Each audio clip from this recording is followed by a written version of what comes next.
Hello, this is Brian Foster on Kardec Radio, presenting the program Spiritism and the Spirit World Around Us.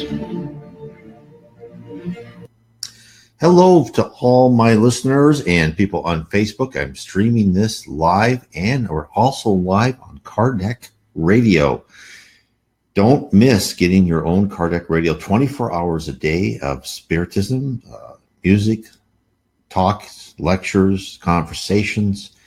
You can do that on Kardec, Kardec Radio. You can go to your Apple Store or your Play Store and just type in Kardec Radio, load it up in your Android or Apple device, and you can listen on Kardec Radio 24 hours a day. Now, what are we talking about tonight? How to ascend. Each of us, I'm sure, knows best as far as what we need to improve on and what we need to do. But what I want to give you tonight is a lot of information that the spirits have given us of what they recommend, what the different ways that they say, what should we do here on Earth? Now, Spiritism tells us that we are on Earth for just a short time in one life. Now Spiritism says that we go through life after life. And why are we here on Earth? We're here to learn, to mold our character, not necessarily to be rocket scientists or to really increase your intellectual capabilities, because that's much better in the spirit world. It's more to remove the blemishes, to fix our personality defects, to wipe out the primitive emotions and replace that with more noble and benign and loving characteristics, where we love, charitable, fraternal. We understand, we approach every situation with calm and poise. That's why we're here on Earth. So this is what we're talking about tonight. Why are we talking about it? Because every one of us is here. We're on a mission. As soon as we reincarnate in that physical body, what's one of the most important things we can do? That is improve ourselves. We're here to improve. We're not here to be whatever we want to be. We're here to learn. Now, how do we learn? The spirit world actually gives us a whole course. Our life is predetermined. We go through certain events, just like a child at school. When the bell rings, they go from one class to another class. The same thing for us. We go from one episode, one event, one tragedy, one ecstatic event after another, and they're all meant for us to learn. And we're to learn to get rid of our baser instincts and to be more noble, honest, and trustworthy and loving for others, and to learn how to serve. And that's why there's reincarnation. That is why the spirit world created the physical world, for that purpose, to take us spirits, right? Us immature spirits. Where do immature spirits start out? They start out on a primitive planet where it's the survival of the fittest, dog eat dog, right? You just live to eat. You're just like a baby. You take, you have no moral control whatsoever. You take what you want, and you fight to survive. Well, now we're here on a planet of atonement, and this is where we're starting to learn to improve, to follow our conscience, right? That set of rules that are inside our mind. And when I talk about ascending and spiritism, quite frankly, many religions have told us this before, right? And of course, we try to selectively choose what we wish to follow in order to create that balance between being a good person in our own minds and living in the culture that we were born into. We all understand that life is one of constant choices between good and evil, comfort and hardship, honor and advancement. Nothing is totally black and white to us. Society forces us to compromise daily. The little lies we tell to smooth over difficulties, the moments we avert our gaze away from problems that seem insurmountable, the times that we have to restrain our secret desires, and the times we give in. The spirit world doesn't expect us to be completely chaste adults. We're not a saint, right?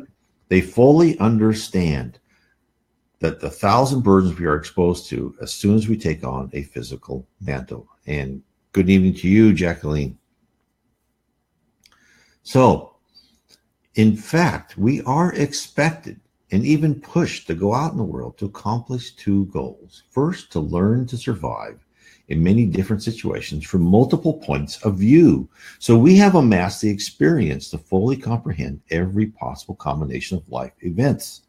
That's why a lot of the reason we say, there's karma, right? And our life is made up in atonement for karma is not necessarily true that everything that happens to us is because of atonement for past wrongs. A lot of it is that to be a well-rounded spirit, we need new experiences, right? We should be born into high class. We should be born into lower class. We should be born wealthy, should be born poor, should be born middle class. Could be born a bricklayer. We could be born an architect, right? There are certain things that maybe have nothing to do with what we've done wrong in the past, but that we need to learn from these new experiences. So remember that. So there are things that we just have to be exposed to, just like children, right? You want to show them things. And then as the reason why are we going through this learning experience? Because someday we will be a higher spirit. And what is a higher spirit? A higher spirit is someone who's actually productive and actually contributes to the spirit realm by their mind, by the power of their mind they can create. In the spirit realm, thought is creation. This marvelous world that you're going to return to someday is a fantasy world probably beyond anything you can imagine. You are what you look like, right? So when I die, I will go back and look like I think I should look like. Yeah, maybe I'll be in my mid-20s. That's how I think. Instead of being old, right? I'll have all my hair, everything. There was this one near-death experience where this lady was talking about near-death experience, and she was like in this room, and these newly passed over people were talking to her. And she saw this one lady, and she could see her transform into what she think. She was this older, maybe 40s, redheaded lady, and then her hair got brighter, her skin got better. And you could tell she was a good person, but she started already to become what she thought she looked like. And that's how it will do. That's how it will be. But the thought goes beyond just how we look. As you go higher and higher in the spiritual level, you'll be able to create by thought. You'll create buildings by thought. That's why we're here. That's why we go through the trials that we go through on Earth. Right? It's training. It's like a simulator for a pilot to find out everything that pilot's ever going to encounter so they can calmly react in any situation. Same for us. So we're in our next life, right? In our next life and this life, we should be able to effectively surmount and assist others in their endeavors with a cool head and calm heart. That's what we're kind of going for, is to be that pilot that's on the intercom and say, don't worry, everything's fine. We're in turbulence, or we lost a wheel or a wing or whatever, but we will be okay. Secondly, we're here to present an example to help lead society to a kinder, more inclusive state, which shall move our planet a bit closer to the goal of a just world, a world of regeneration. Most probably not by any active role, but simply living an honorable life, a pillar to all, where others know you to be impartial and wise, a person to come for advice and comfort, an example to those around you to follow, in which we must partake fully in our civic duties to show that we are all in this together. We must provide guidance and solutions which are equitable to all and still allow those who need to strive for betterment in their lives to achieve that goal. So, how to ascend? Every religion or doctrine has their list. We have the 10 Commandments, separate rules for Buddhists, Mormons, countless others.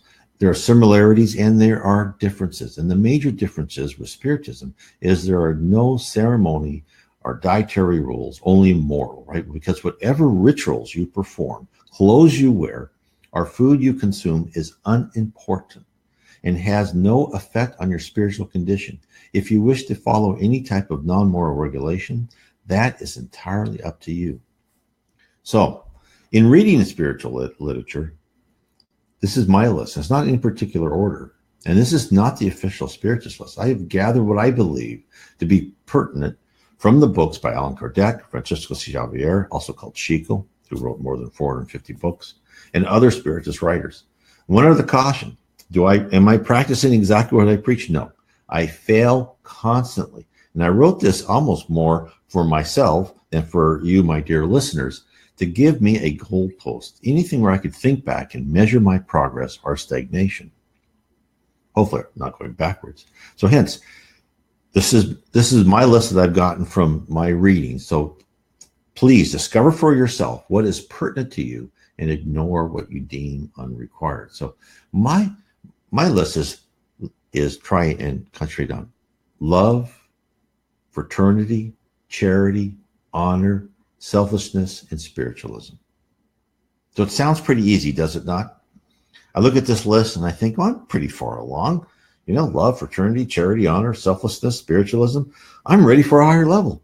But you got to take a second look and decipher what is the opposite of each, because that determines what we can't do. So let's take the first one, love. What's the opposite of love? It's hate, right? So therefore, you should not hate, right? Don't hate even your local corner drug dealer, that pickpocket you notice at the bus station, right? I've seen those guys before. Don't wish that person, he or she, could be placed on a garbage barge and towed out far away and dumped in the ocean. Don't hate those people. Now, and don't hate those people that are killing other people on YouTube. It's horrible. It's terrible to see. But most of us know not to hate because of race or sexual preference, religion, or any other difference. Society has come far, thank heavens. And we can intellectualize why it would be wrong. But when we see a specific example, our first impulse is to smash it like a bug, without hesitation, without pity. So why is that? Because our instinct, created by multiple lifetimes of primitive survival, informs us to remove our threats to our life and to our tribe's welfare, right? So after all, wouldn't the vast majority of society be better off without such vermin, like your criminals and so forth? And the short answer, of course, it would. But it would be the answer only if we had one life and we were protecting our gene pool's our greatest imperative. The sad fact is that we too have been the equivalent to a worthless piece of scum within society. That's why you have to look at the long arc of people's lives, right?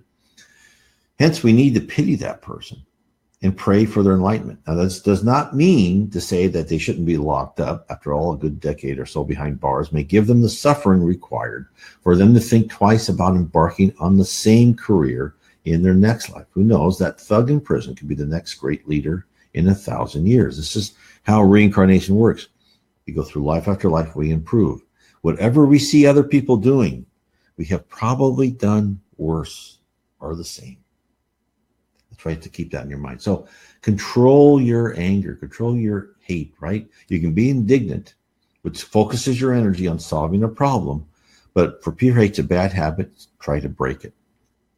Practice what you think about the monsters ruling North Korea. Like, no matter how good they think they have it, while their population is terrorized and starving, that they shall wake from their bodies with the realization that their actions wasn't such a good idea. Through suffering in the spirit world and in their next physical life, the despotic leaders will understand the wrongfulness of their approach. Now, fraternity. Let's go to the next in the list of how to ascend. So no problem including everyone into your sphere of assistance and caring, right? Except maybe for that lower class family down the street, or that girl with the piercings and tattoos that sell coffee. So the reverse of fraternity is exclusion. And we do this every day. Every time I walk down the street and pass by beggars on the sidewalk, I exclude the ones that look like drug dealers or users, I should say, or alcoholics, and I may give to those who have at least a somewhat decent appearance. This is normal human interaction. We find it very challenging to be indiscriminate. Try to think how we too have been on the outside and have needed help. At the very least, a polite nod and a gentle, accepting smile. Usually I pass my beggars, many ones who are completely, you can tell they're complete alcoholics, whatever. I don't give them money. And most of the time I just think to myself, God bless you. I know you're going through a hard trial. If I do help, I try to give them food or something like that. So the spirit world doesn't expect us to be Mother Teresa's, right? But we can be like that statue in the park, looking down at everyone with absolute impartiality, supplying shade to those who sit in our shadow. So charity. So what's the opposite of charity? Well, it's miserly, right? It's being cheap. And I hear you saying, well, you can't call me miserly because I can't give the charity. Well, yes, of course, you were right. Most of us just manage to get by, and the constant stream of requests for money from government, schools, churches, Girls and Boy Scouts drain whatever is left of our spendable cash. And this is where, unfortunately, governments work to absolve us of our feeling to be charitable. They take money from us and distribute to the poor and who knows else, right? All laudable, but this robs us of the closeness of helping others and the joy to see the deserving poor gain relief and a little slice of happiness because of our efforts. So in our modern society, at least in most of the Western countries, you're not really required to give money, but only your heart and time is enough. So what you can give is up to you, be it advice, spiritual help, mowing the lawn for someone who can't, whatever will let you feel the accomplishment of performing an altruistic service. So what's next on the list? Honor. So what's the opposite of honor? Is dishonorable, cheat, lie, skim off the top, take more than your share, all forms of behavior to avoid. And most people do shun these acts. But in a vast majority, try every day to be fair and honorable in their daily interactions. We have an innate belief in justice. We wish to live in a just society, and we realize that without our behavior conforming to that precept, we can't hope to attain our noble goal. Everyone has that feeling. It's the inheritance of the spirit world where all God's laws are just. And punishments are meted out, but those are souls ascending to the level of their choice, and redemption is always waiting for each individual, like regular spacing of bus stops. Each time a spirit gets off one ride, they have choices to board the bus to righteousness or stay on the line to sorrow. It's our free will. So why is honor sometimes difficult to maintain? Well, for those whose goal is to amass wealth at the expense of everything, honor simply isn't part of the equation. But for the rest of us, we are forced to suffer nicks and cuts in our honor shield due to many causes. Just the daily work routine where culture is derived of profit above all else influences our action. Flexibility is required to given the pressures we are under. We must be careful not to deceive or take advantage of others. For example, during the internet booms in the late 1990s, the first boom, I consulted for a software company that would issue a press release for vaporware. What's vaporware? It's for software that doesn't exist, in the hopes it would raise the stock price. Amusingly, soon afterward, another company would issue a press release announcing that they had software that connected to our non-existent software. It was all just a vast game. I learned so much. And at one event where software businesses would gather to speak to Wall Street, it was actually in Philadelphia, I talked to a consultant for a firm that reported they could work with our software that was non-existent. When I told him the truth, he looked at me and we both laughed and shook our heads. What could we do? Neither one of us was in a position to halt us to practice, right? We were just consultants. We were paid. But therefore, I did what I could. I bided my time until I could find another job. I didn't want to work for that place, but I had to, I had to be part of the con job, I think, right? And it didn't set well on me, but I couldn't just leave and have my family starve and be thrown out of the house. So these are the things, you pray and you meditate these things. And thankfully, I believe the spirit world answered my request, and I got another job very quickly. But, these are things that, maybe a more honorable person than I would have said, nope, I'm out. I don't care what the circumstances are. I did not have that level of spiritual maturity. And finally, the lies did caught up with them. The company did go under, of course, and many of these fake internet companies, did fail during that time. And that's why I truly believe it, just like it said in the Spirits book, where they, it's harder for a person who's wealthy to enter heaven. And that's not a person who's wealthy because they have created something and they've treated everybody with honor. I saw during that time, that was my first really big eye-opening experience, but people went wild chasing after that multi-million-dollar payoff. It really made an impression on me. From that time, I understood that if a prize is large enough, even basically good people will abandon their principles to grab their pot of gold. Luckily, I have done things I don't like in the past, but at that point in my life, I made the decision not to abandon my personal honor in order to take advantage or throw other people under the bus just for more money. And that's why the belief in Spiritism and the doctrine spells out we must pay our debts and we must reincarnate to learn our lessons. And effectively removes the quest for the ill-gotten gain. We learn it's not worth it. Spiritism, in the Spiritist writing, says over and over in many of these books that whatever you give up, whatever you say, I'm not going to do that and I'm not going to take that reward. However you help other people, you will be rewarded 100-fold in the spirit world. They say it's like pruning a tree, right? When you suffer, is that when you prune a tree, it grows back stronger. And when we deny ourselves something because we think it's not right to have it, we will grow back even better.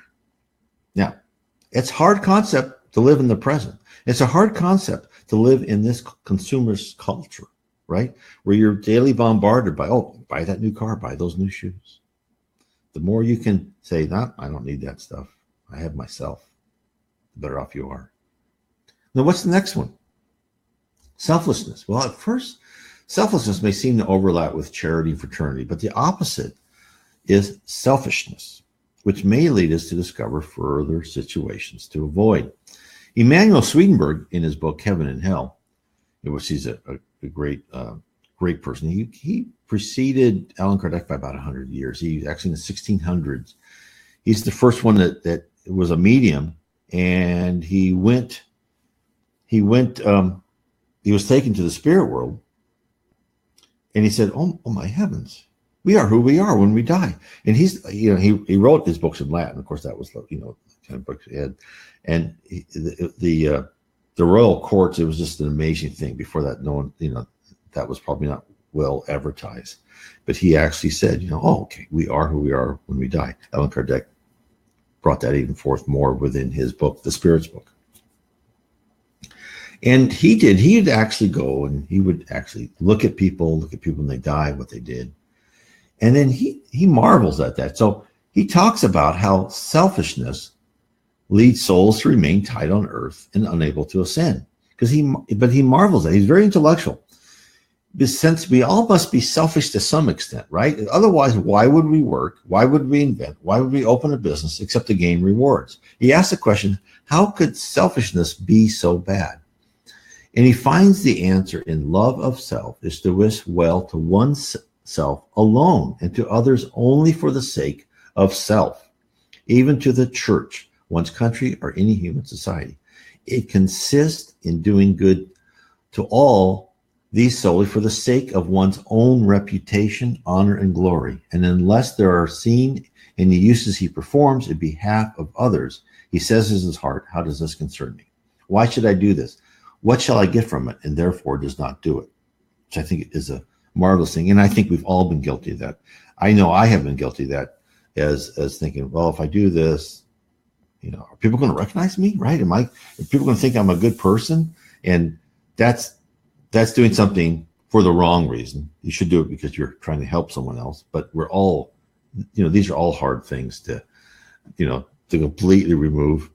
At least for me it is. Maybe for others it's much easier.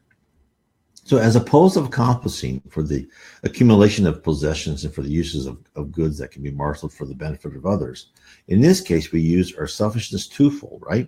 One, to accumulate credit to allow us the power to guide changes in our life and society for good, and the other to use the wealth or part of it directly to benefit those who are in need. So that part of selfishness where we want to do better so we can help more people without being recognized per se is not bad, right? So we can't just, interrogate ourselves too sternly. So therefore the question to ask yourself is, do you perform acts only for what can be given to you? In your work, do you let others fail so you may look better? I know I've done that. Do you take credit for another person's idea? I know I have.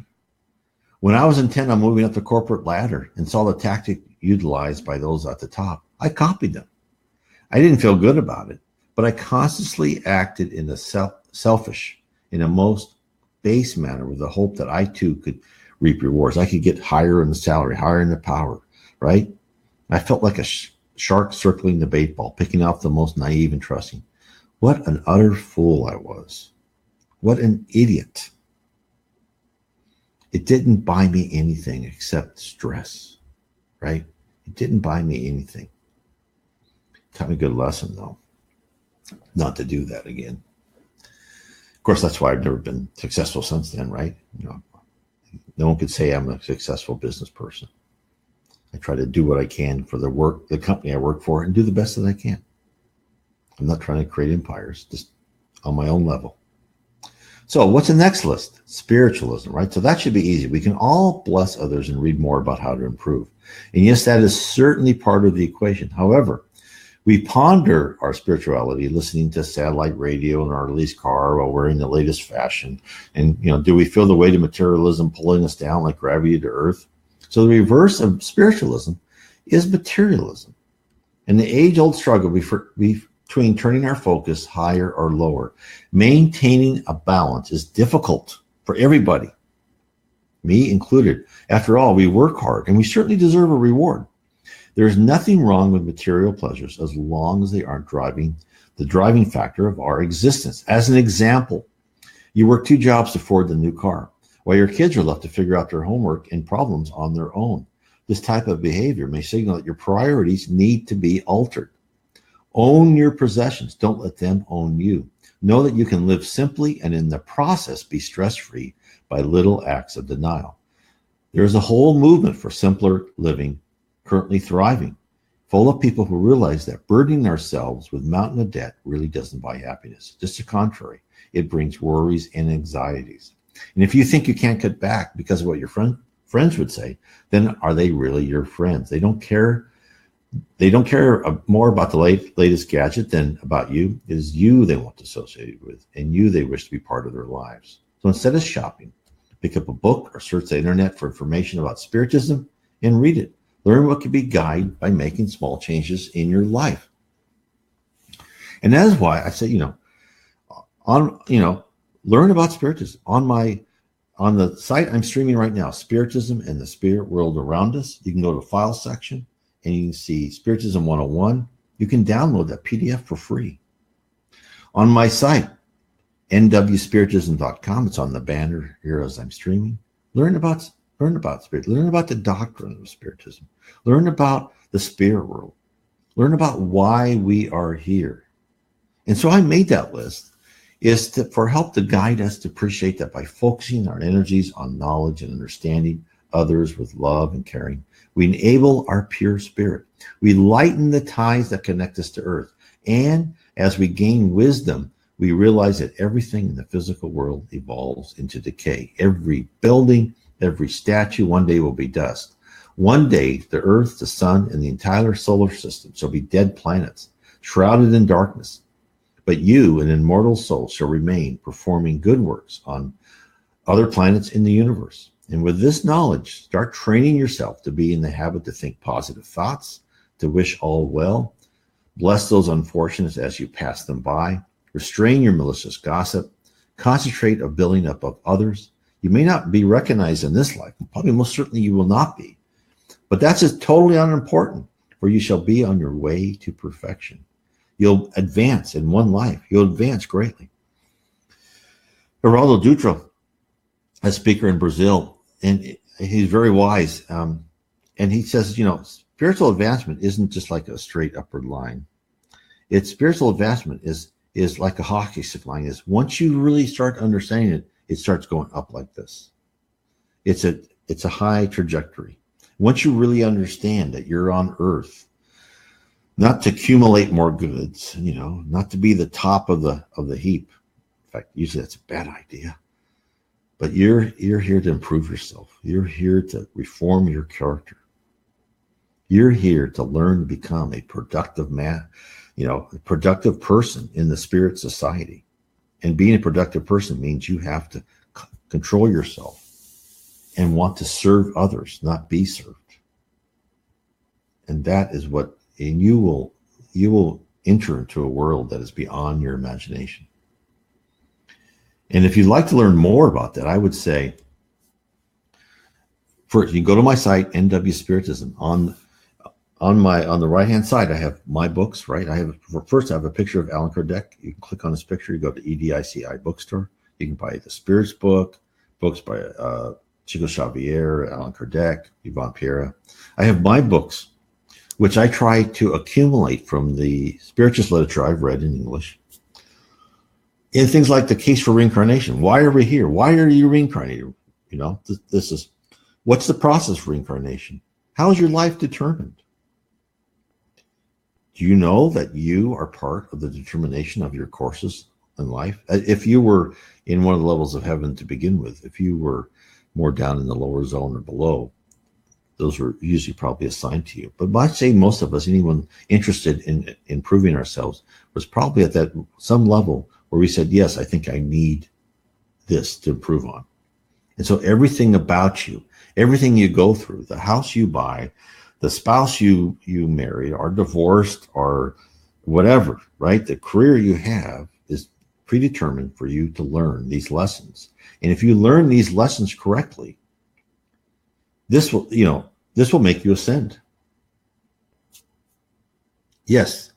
Oh, there's Olga. Yes. Oh, yes. Spiritual growth is. Let me actually show this. It's just very a good comment. There we go. Spiritual growth is a process in which our faith, hope, and charity is put to test every day and moment of our lives. It is a very difficult battle to overcome. When love is not nourished, it is conscientized, and that we have to thank God for the difficult situation that is being experienced instead of asking for solutions. There. So, I mean, that is just completely pertinent, and that's well said. Because that's what we have to go through, right? These are things we have to see. We have to learn. We have to learn these things. And that's what's so important. So let me go on the next subject. So also, as I said before, as I said at the start of this, is we have to, when we ascend, it's not just karma, right? Karma is real. We do have to atone for our wrongful deeds. But we have to ascend. We have to learn, I should say, something about in all areas. And I read a story in the book, Life Beyond the Veil, in the Lowlands of Heaven section, which I would like to say now is available for pre-order on Kindle, Heaven and Below. I actually have a series of 3 books. They're on my site. Take a look at them. They're coming out November 15th, the first book November 15th, and the 2 other books November 17th. In Kindle. I'll have them paperback pretty soon. I'm actually ordering proofs for the books. And what I've done is I've taken the whole multiple books of Life Beyond the Veil by this wonderful English Anglican vicar, Reverend. Back in the 1910s and 20s, he got communications from spirits. And he just, all these different spirits talked to him on all these different subjects. And the Spiritism that he exposed is complementary to the Spiritism that I've read, like from Chico Xavier, Divaldo Franco, Yvonne Pereira, others. And it tells us all about the different levels of heaven and higher levels of heaven. So in this one story, the mother told him about a spirit, a man who recently passed over, wandering in the lower level of heaven. The poor lost soul thought he was alone, but in fact, his guardian walked behind him. Now, I'm sure most people know this, but when you are in the spirit world, if you are of a lower spiritual plane, right, a spiritual level, you cannot see people at a higher spiritual level. Sometimes you can, and they become so bright. That's why in near-death experiences, you will see things that are so bright, and they go, I saw an angel, and it was just like bright, and I couldn't make out their face, I couldn't make out, their features. Well, that is because if you were on the same spiritual level as that wonderful being that you encountered during your death or experience or a vision, they will look perfectly normal to you. But the higher you go, the more that the love of God reflects from their body. So us here on the lower levels, we see brightness. So that's why that person who had just passed over could not see their spirit guardian. So as that soul who just passed over, he approached a small celestial colony, and one of the spirits came over to see if he could be of help, because the guy had a perplexed look on his face, and of course people at that level always want to help others. And as the kind assistant walked towards the lost man. The guardian who was behind him, who the guy hadn't seen yet, sent him the facts about who the wanderer was, right? He was approaching. And therefore, the nice person in one of the levels of heaven, after getting information from the guardian, goes, can I help you in any way? And the guy who just recently passed away goes, I don't think so. Although it's kind of you to offer. Goes, well, you're in a difficult position. I think your difficulty is one that we can deal here, but not so thoroughly as we'd like to. And the newly passed over person said, well, I'm afraid you don't know what that difficulty is. Yeah, well, I think I do. You are perplexed because you have not met any of your friends and wonder why. The guy said, yeah, that's certainly so. So this person who knew he was dead, but he didn't see what he thought he was going to see, right? And the nice spirit says, well, they have seen you. They have met you. He goes, nah, I haven't seen them. I've been wondering where I could find them. It seems so strange. I thought that our friends were the first to meet us when we pass over. I can't understand it at all. But they did meet you. I didn't see anyone I knew. That's quite correct. They met you and you did not know them. Would not know them. I don't understand. What I mean is this. When you came over here, you were immediately taken charge by your friends. But your heart, good in some respects, and even enlightened, was hard and blindly obstinate in others. And this is the reason you did not recognize their presence. The guy said, well, what's wrong with me? Everybody I meet is kind and happy, and yet I don't seem able to join any party or to find my proper place. What's wrong with me? So he said, the first thing you must learn is that your opinions may not be correct. I'll tell you one which is at fault to begin with. The world is not as you are trying to imagine it, a place where people are all that good or all that is evil. They are as much as they are on earth. Another thing is this. Your wife, who came over here some years ago, is in a higher sphere than the one in which you will be placed when you have at length got the correct perspective of things. She was not mentally your equal in earth life, and is not so now. But you are on a lower plane than she is on general lines in all things considered. That is the second thing you have to accept, and accept in your heart. You do not accept it, as I can see by your face. You will have to do so before you can advance. When you have done so, then you will probably be able to communicate with her. At present, that is not possible. So what are we being told? Many things are revealed by this conversation. Is that, as I said before, you're not here on earth to learn how to solve, Bayesian equations, right? You're not. You're here to reform your emotions, your character, your personality. Your intellect is going to have plenty of things to go over in the spirit world. And that's a nice thing. Another wonderful thing about being a spirit. On earth, we say all men are created equal. We all have equal rights, right? But we know we're not created equal as far as capacity, height, right? Our DNA, our ability to be intelligent. Some of us are just never going to be there. I'm never going to be as smart as other people. But as a spirit, everyone has the capacity for everything. It's all in your mind and your thoughts. It's what you want to focus on.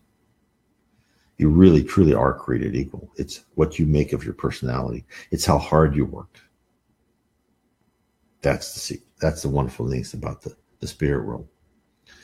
So, and as an example, he told him that, you're on a lower plane than your wife. Your wife, you think you were always smarter than your wife. Well, you are, but you're not on a higher plane.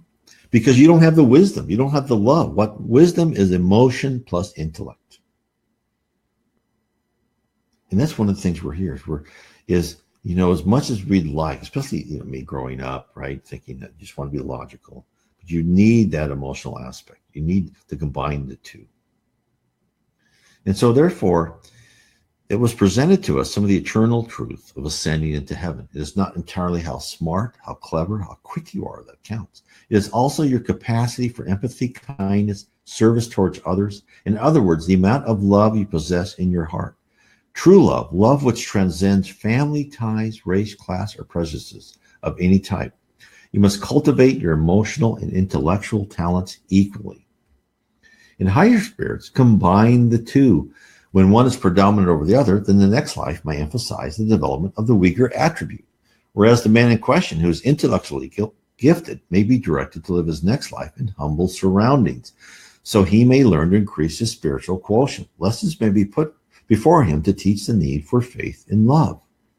And as spirits travel through one stage after the next, they are expected to successively pass courses, to learn new skills. In the lower level, the Reverend G. Bowen's mother spoke about her and a group of spirits learning to use their minds to create a statue of an elephant.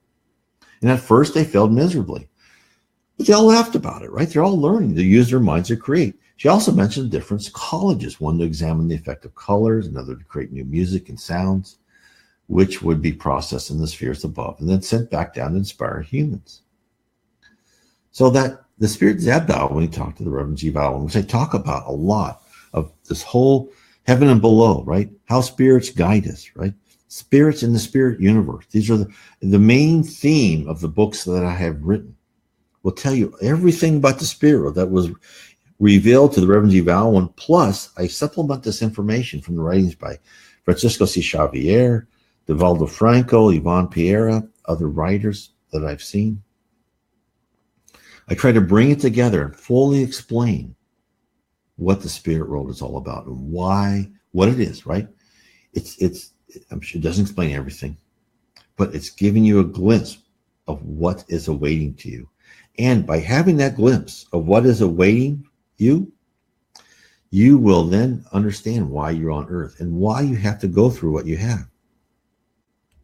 Here's my Heaven and Below. It is now, will be out on Kindle. And you can find that. Go to my website, NW Spiritism. You'll see it right on the right-hand side. I think that will tell you a lot of information. So, back to the Spirit Zabdial.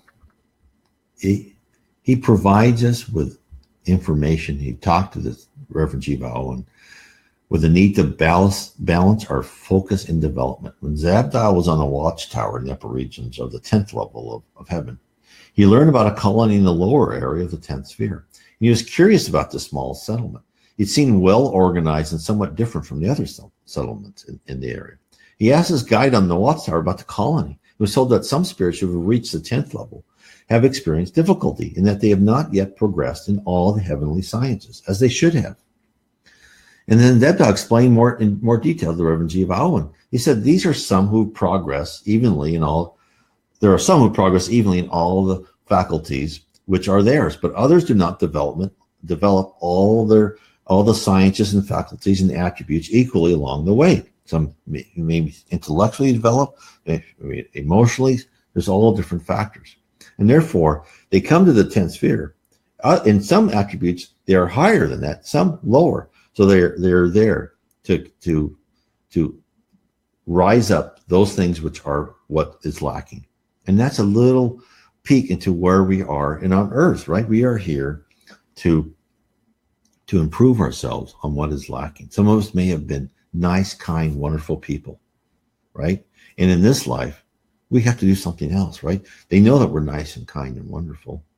I'm not including myself. Yet there's some things you may be put in the positions of authority, or you may be in a position of great wealth to say, okay, can you be nice and kind, even though you now have power over people? It's amazing to me when people talk about reincarnation, they go, oh, I was the king of wherever, or I was the queen of Spain.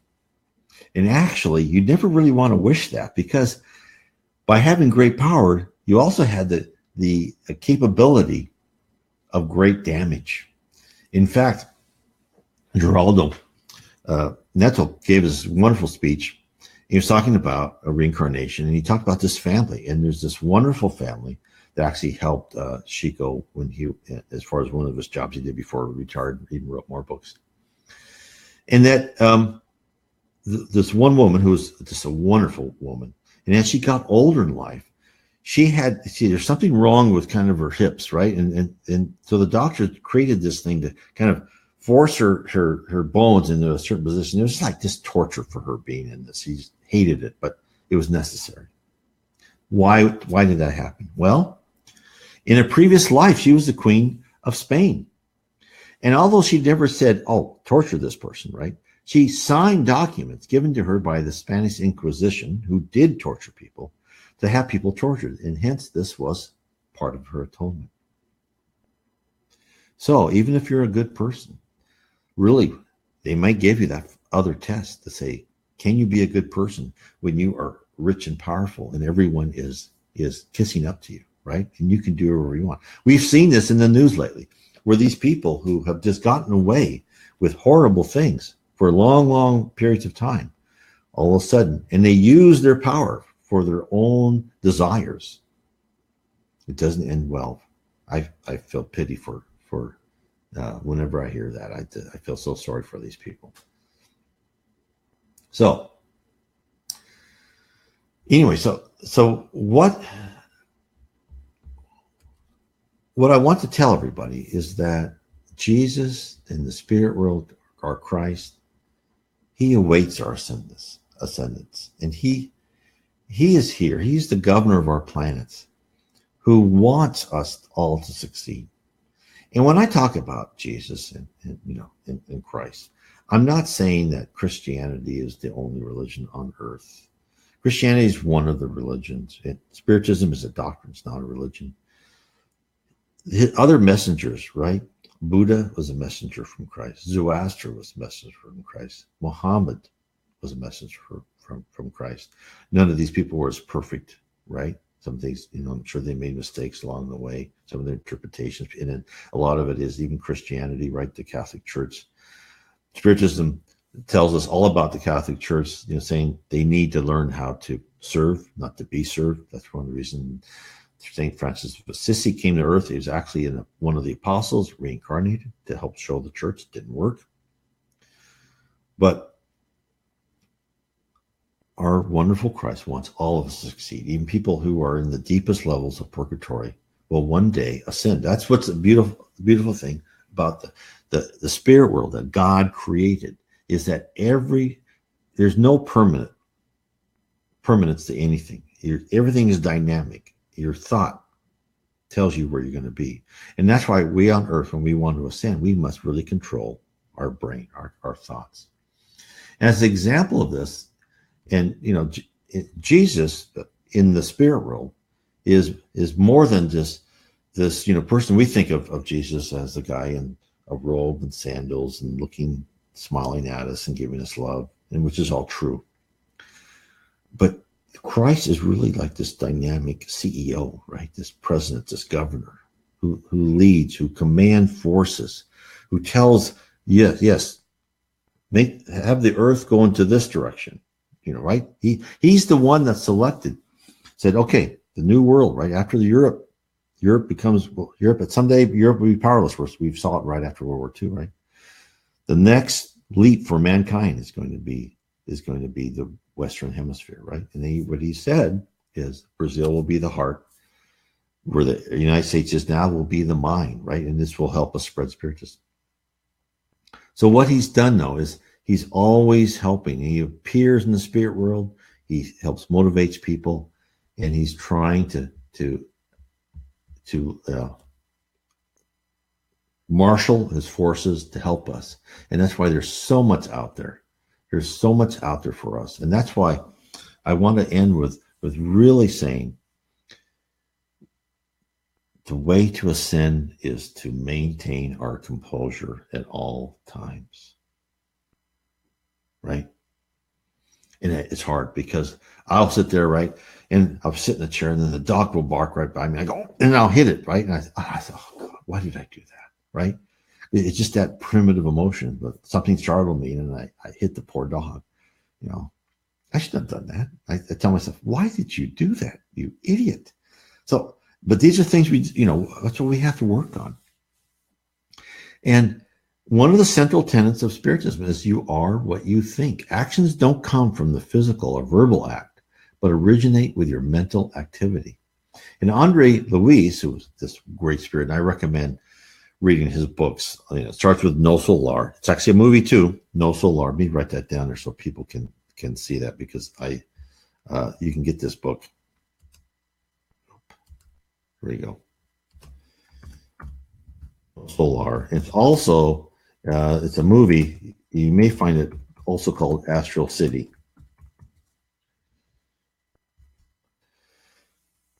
Could be either one. No Solar, the book is now No Solar, but the city you may look up out. You can rent that from Amazon. I think it's $3.99 or something like that. I actually bought it.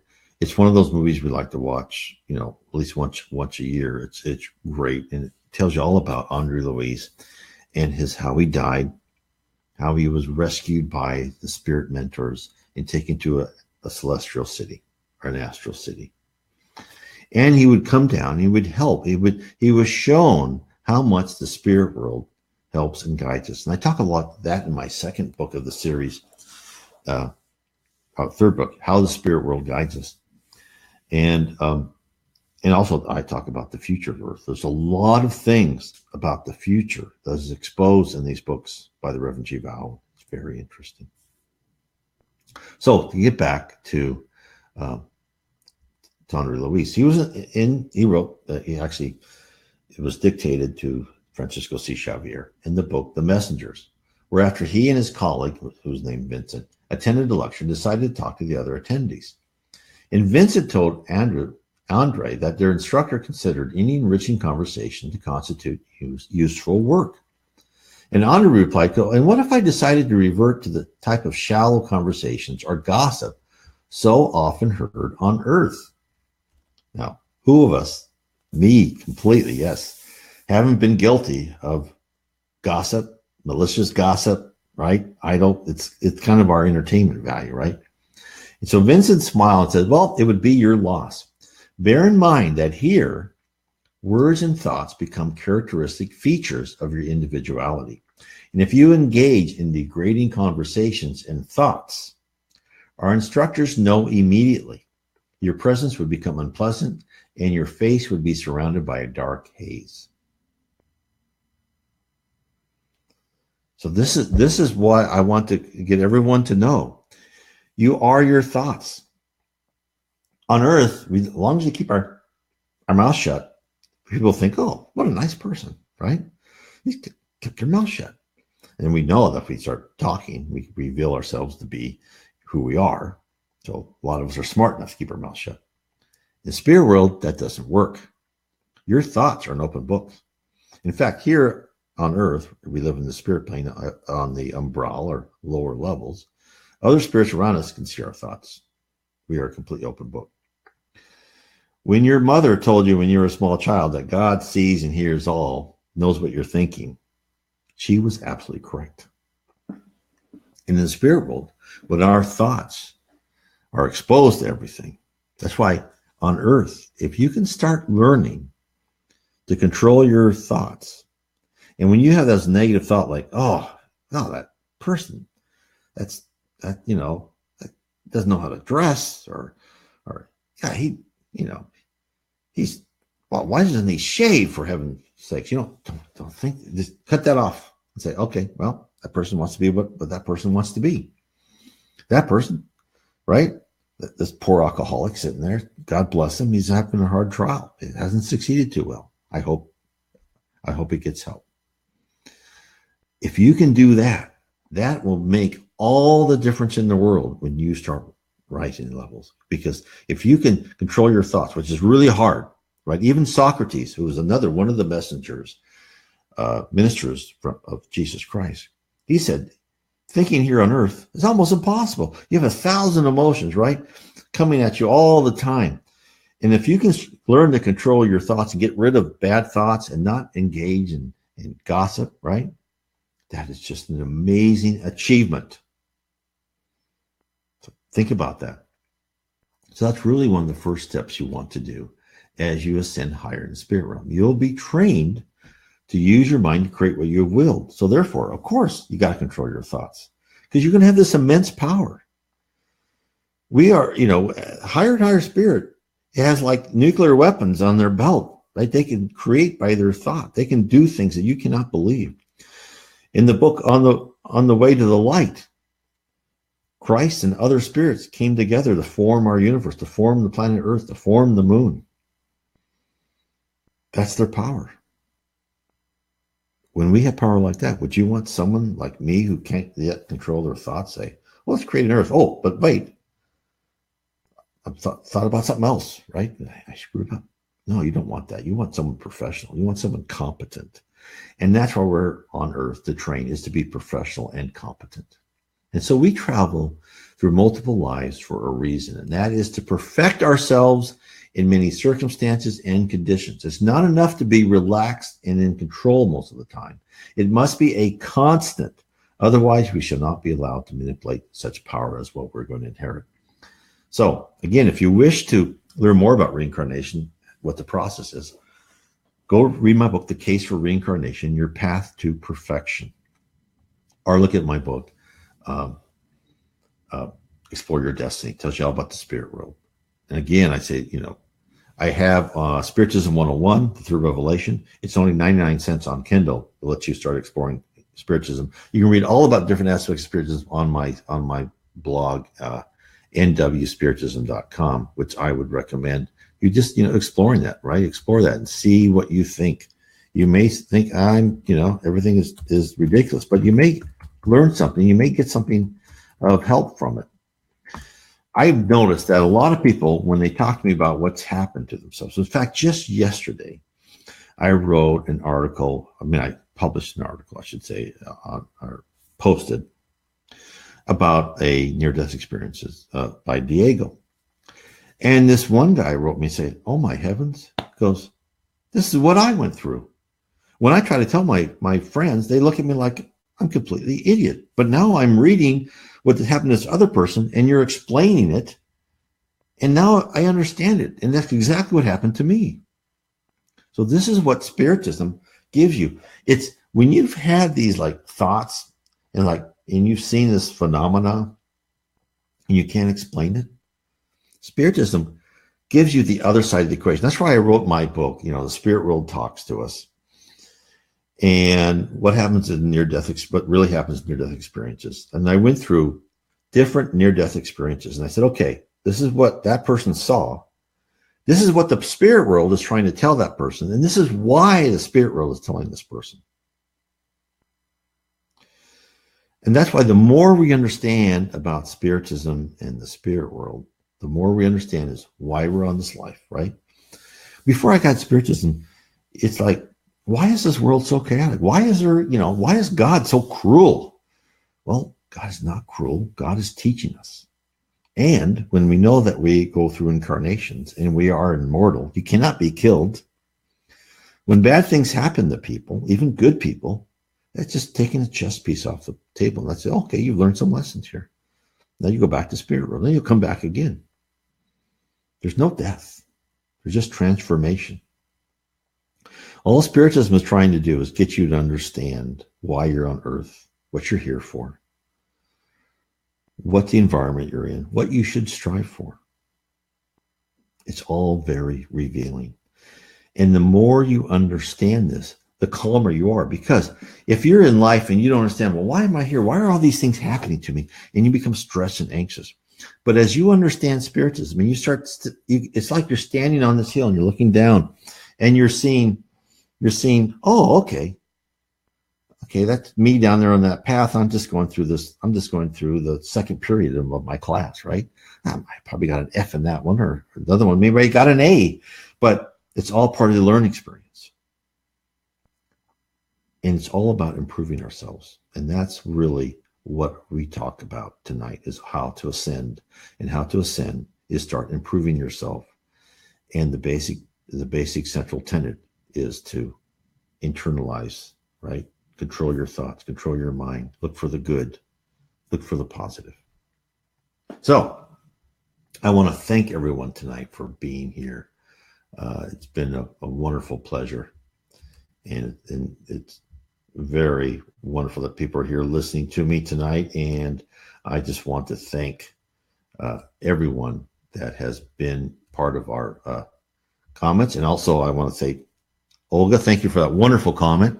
I'd love to have out again, into our spiritual meetings. It's been wonderful, and hopefully that will occur. And again, I just want to say that God bless everyone. Let me put the end clip on, and then we will be at the end of our program.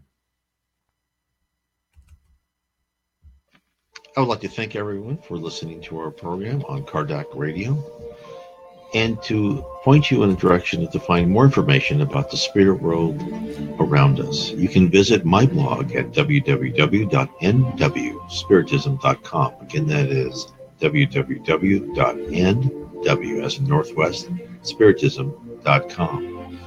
And if you are ever in the Northwest, I certainly would welcome to have you come to our meeting on Bainbridge Island near Seattle in the state of Washington. Many blessings to all of you, and please continue to explore Spiritism and the spirit world around us.